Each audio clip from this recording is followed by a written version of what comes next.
say that in the frozen heart of Canada's north, there lies a place where an entire village simply disappeared. No bodies, no signs of struggle, just silence and a haunting emptiness that still chills the air a century later. This is the story of Lake Anjikuni, one of the most unsettling mysteries ever whispered across the Canadian tundra, a place where time seemed to stop and every living soul vanished without a trace. The story begins on a bone-cold evening in November of 1930.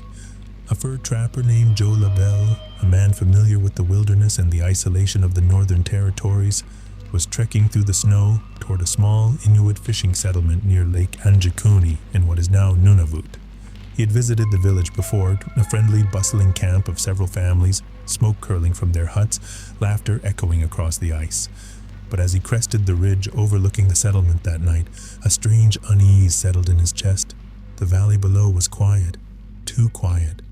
No dogs barking, no flicker of firelight, no movement at all.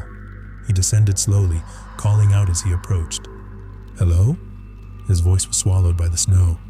When he reached the first hut, the flap hung open, the interior cold and dark. Inside, the fire had burned out long ago, but the pots of stew were still hanging over the ashes, frozen solid mid-boil. He checked another shelter, clothes neatly folded, tools resting in place, rifles leaning by the entrance. It looked as if the villagers had simply stood up and walked away. Then came the dogs. Near the edge of the settlement, Joe found them. 7 huskies, dead and frozen stiff, still tied to their posts. They hadn't been killed. They had starved. Whatever had happened, no one had come back for them. Joe LaBelle felt the hair rise on the back of his neck. The night around him was utterly still, as if the world itself were holding its breath. And that's when he saw it. A strange blue light flickering on the horizon, hovering above the lake before fading into the northern sky. He didn't wait to find out what it was. He turned and began the long, lonely journey through the snow to the nearest telegraph station to report what he had found. A village emptied of life, its people gone, as if erased from existence. By the time Joe LaBelle reached the nearest telegraph office, frostbite was already creeping up his hands. His message was frantic, barely coherent, but clear enough to spark immediate action. The Royal Canadian Mounted Police assembled a small team and set out through the snow, following Joe's trail toward the desolate shores of Lake Anjikuni. Days later, the search party arrived.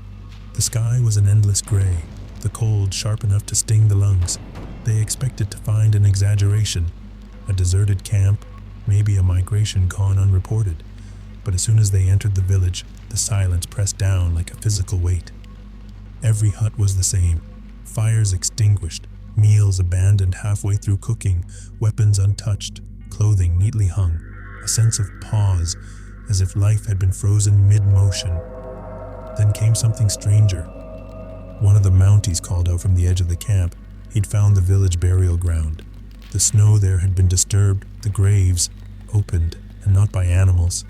The stones had been moved carefully, the mounds dug with intent. But there were no bodies inside. All around the camp, the searchers found no footprints leading away, no sign of a mass departure, only wind-scoured snow, as if the world had covered the evidence itself. One Mountie wrote in his report that the air felt charged, like static before a storm. At night, strange lights were seen again, glowing orbs drifting above the lake, then shooting upward into the dark sky. Even the most skeptical men grew uneasy. What could have emptied a village so completely? A mass flight? A disease? If so, where were the bodies? And why did they leave everything behind? Their food, their tools, their dead. Rumors spread quickly across the north. Some said the villagers had been taken by evil spirits of the tundra, entities from Inuit legend, known to lure travelers into the snow. Others whispered about a bright light from the sky that had descended over the lake, and when it faded, the people were gone. Even among the Mounties, hardened by years in the wilderness, no one could explain what they had seen. The official report concluded only one thing: the inhabitants of the Lake Anjikuni settlement have vanished without trace. But the more the authorities tried to close the file, the more the story refused to die. In the weeks that followed, the Anjikuni mystery spread like wildfire. Newspapers from Winnipeg to London ran the story of the vanished Eskimo village. But with every retelling, the details began to twist. growing darker, stranger, more supernatural. Some said a star had fallen into the lake the night before the disappearance, a glowing object that hovered and pulsed with an eerie blue light. Others whispered that a frozen fog rolled in from the tundra, swallowing the village whole, and there were those who swore that the Dean elders had warned of this long ago, that Lake Anjikuni was a hungry place where the spirits of the dead roamed beneath the ice. The Royal Canadian Mounted Police denied it all. They said the story had been exaggerated, that the village never truly existed, or that it had simply moved south for better hunting. But witnesses insisted otherwise. Trappers, bush pilots, and traders all claimed to have known the Anjikuni people, families who had lived there for generations. Their disappearance, they said, was real. As the years passed, more whispers surfaced. Some locals spoke of echoing voices near the lake, heard on still nights, not words but cries carried on the wind. Others told of lights beneath the frozen surface, moving like lanterns far below the ice. A few dared to travel back to the site. They found nothing, no huts, no graves, no trace that anyone had ever lived there. It was as though the land itself had erased its own memory. And then came the strangest claim of all, that the Anjikuni people had not died but had crossed over, that the lights seen above the lake were gateways, and the villagers had walked into another world, one step beyond the human realm. Skeptics laughed, calling it campfire folklore, but those who had seen the valley with their own eyes spoke differently. They said the air around Lake Anjikuni felt thin, as if one could reach out and touch something that wasn't supposed to be there. Decades passed. The snow fell, melted, and fell again, erasing what little evidence there had ever been. By the 1960s, Lake Anjikuni had become a ghost story told by trappers and radio hosts, a tale too strange to die. Skeptics tried to pull it apart. Some argued that Joe LaBelle's story was a hoax, that he'd invented it after hearing old Inuit legends. Others said it was a mix of several disappearances combined over time into one chilling myth. And yet, each explanation seemed to leave something missing, like a puzzle with one piece that refused to fit. In the 1980s, journalists retraced Joe LaBelle's supposed route. They found old campsites, half-collapsed stone circles buried in moss, the kind the Inuit built long before the modern settlements. Archaeologists dismissed them as unrelated, but the locals weren't so sure. Even after 50 years, they said, no one liked to camp near that lake.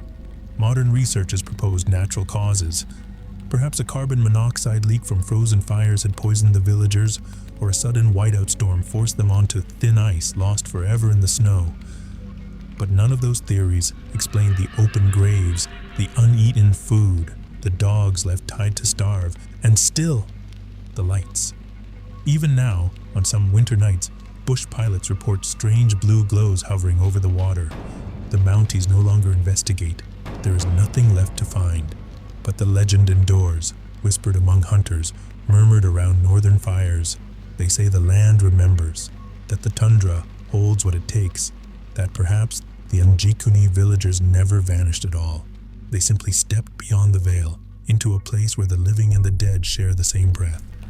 No proof has ever been found, no bones, no trace, only the endless silence of the Arctic, and the uneasy thought that somewhere out there beneath the northern lights, the people of Lake Anjikuni are still waiting, just out of sight, in the place where the world grows thin. Drop a comment below. What's your theory? And don't forget to subscribe as we continue exploring the unknown beyond the veil.